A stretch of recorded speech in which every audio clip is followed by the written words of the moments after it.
여러분, 자유라는 말 들으면 어떤 생각이 드세요? 오늘 17세기를 살았던 두 명의 천재 철학자와 함께 이 자유라는 질문에 가장 깊은 곳으로 한번 들어가 보려고 합니다. 자유롭게 산다. 와, 정말 인류 역사상 가장 오래되고 또 가장 뜨거운 질문 아닐까요? 대체 그게 무슨 뜻일까요? 그렇죠. 보통 우리한테 자유가 뭐냐고 물어보면, 그냥 내가 하고 싶은 거 다 하는 거? 아니면 나를 억압하는 것들로부터 벗어나는 거. 뭐 이 정도로 생각하잖아요. 근데요, 오늘 우리가 만나볼 이 두 철학자는 딱 잘라 말합니다. 아니, 그건 자유의 진짜 모습이 아니야. 라고요. 이들이 내놓는 답은 정말 차원이 다릅니다. 어쩌면 오늘 이 설명을 다 듣고 나면 여러분이 자유라는 단어를 보는 시각이 완전히 바뀔지도 몰라요. 자, 그럼 자유로 가는 완전히 다른 두 개의 지도를 펼쳐볼 시간입니다. 우리의 첫 번째 안내자는 바로 존 로크입니다. 로크에게 자유란 건요, 제멋대로 구는 방종이나 혼돈이 아니었어요. 오히려 신이 설계한 아주 완벽하고 이성적인 질서 안에서 발견되는 그 무언가였습니다. 그 질서의 핵심에는 바로 자연법이라는 개념이 떡하니 버티고 있습니다. 이게 뭐냐면 신이 이 세상을 만들 때 마치 프로그램 코드처럼 심어놓은 우리 인간이라면 누구나 이성을 통해서 발견할 수 있는 그런 보편적인 도덕 법칙 같은 겁니다. 그래서 로크가 제시하는 자유로 가는 길은 아주 명확해요. 3단계로 딱 정리됩니다. 첫째, 자연법이란 게 있다는 걸 인정한다. 둘째, 우리의 이성이라는 도구를 써서 그 법이 뭔지 이해한다. 그리고 마지막 셋째, 그 법의 테두리 안에서 행동하기로, 내 의지로, 주체적으로 선택한다. 바로 이거예요. 그러니까 로크한테 진짜 중요한 포인트는 이거예요. 자유란 아무거나 막 선택할 수 있는 능력이 아니라는 겁니다. 이성을 통해서 옳은 선택, 다시 말해 이 자연법에 딱 들어맞는 선택, 그게 바로 진짜 자유라는 거죠.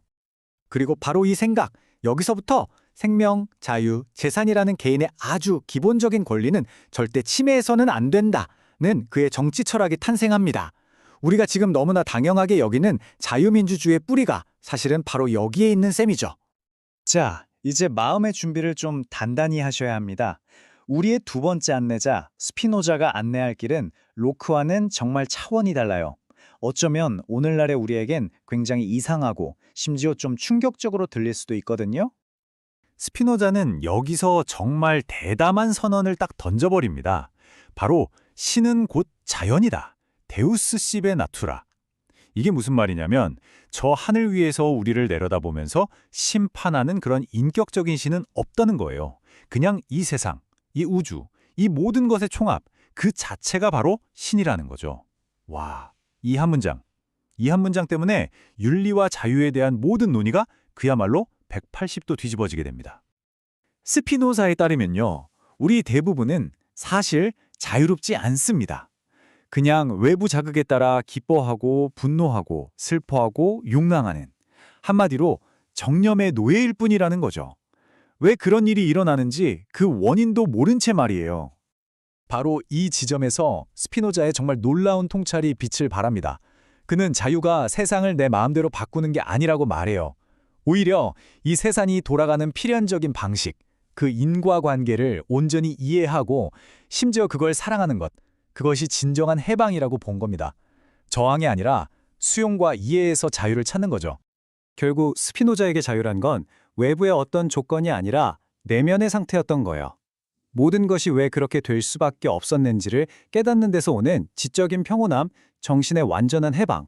바로 그게 스피노자가 말한 자유입니다.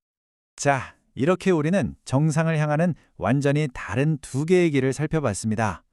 이제 이 두 개의 지도를 나란히 놓고 그 결정적인 차이점들이 뭔지 하나하나 짚어보도록 하죠.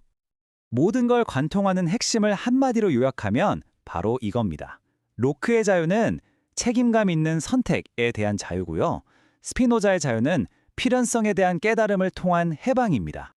이 표를 보면 그 차이가 정말 극명하게 드러나죠.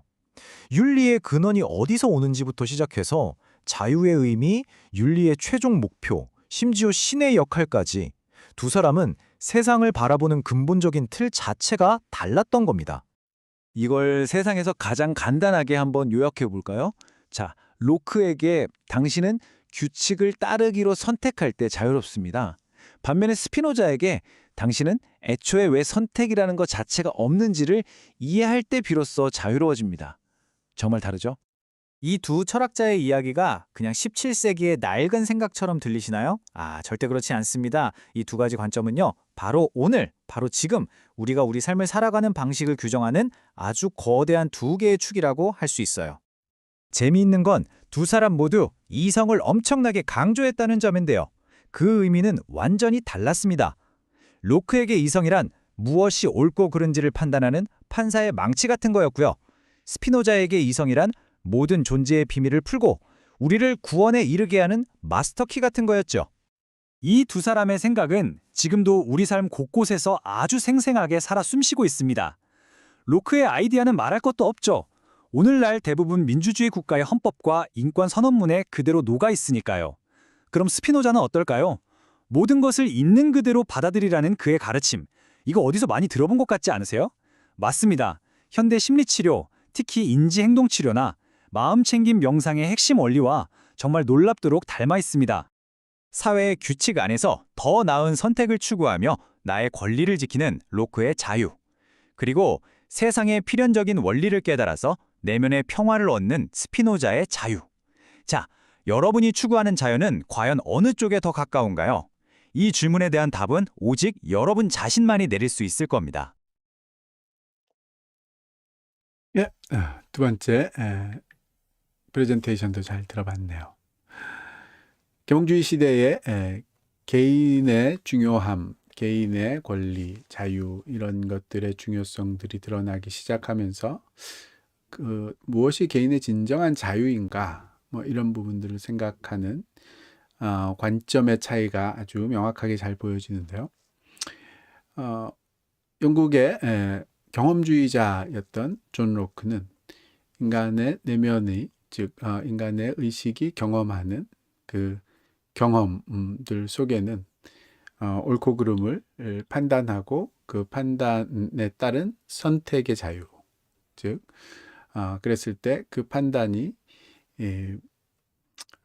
하나님이 만든 신이 만든 자연적인 법, 즉 가장 근원적인 법을 이성으로 판단하고 그 이성의 판단에 따르는 선택, 그것을 할 수 있을 때 인간이 자유로운 것이다. 그래서 인간의 자유는 신성하고 반드시 말하자면 보호받아야 된다라는 생각을 하게 된 거죠. 인간의 자유를 신과 연관시킴으로써 인간의 자유를 천부 인권 사상이라고 해야 되나요? 하늘로부터 받은 권리의 개념으로 이제 연결시킨 그런 면이 있었던 거죠. 계몽주의 시대의 합리주의자였던 스피노자는 이런 부분들을 어떤 권리, 의지적인 선택 이런 부분보다는 그런 좀 더 실용적이면서도 실천적인 그런 요소보다는 말하자면은 이성적이면서 우리가 뭔가를 깨닫는 즉 이성을 발휘해서 세상을 볼 때 세상은 사실은 하나의 실체, 모든 것이 우주 전체가 하나의 실체로서만 존재하는, 그래서 개인은 그 실체, 하나의 실체에 말하자면은 어떤 모드일 뿐이다. 양태라고 하나요? 하나의 실체의 어떤 단면, 어떤 한쪽 면이 살짝 표현되는 그런 부분일 뿐이다 라는 생각에 그걸 우리가 할 수가 있고, 그런 생각들을 통해서 인간에게 일어나는 모든 일들이 어떤 필연성들을 가지고 있고 반드시 일어나야 되는 일들이 일어나는 것이다. 그 부분들을 이제 합리적으로 우리가 판단할 수 있는데, 그 합리적인 판단을 잘하고 그것을 받아들일 때 오는 어떤 해방감, 또는 뭐라고 할까요? 정념이라고 하나요? 뭐 이렇게 하고 싶다, 저렇게 해야 된다라는 그런 마음들을 이제 좀 내려놓고 세상이 흘러가는 대로 관조하면서 그것을 받아들일 수 있는 그런 해방감, 굉장히 불교적이라고 생각이 드는데요. 그런 해방감이 개인의 진정한 자유다. 자유는 일종의 이렇게 깨달음을 통해서 자연스럽게 느껴지는 그것이 이 개인의 자유다라고 생각한 면이 있었던 거죠.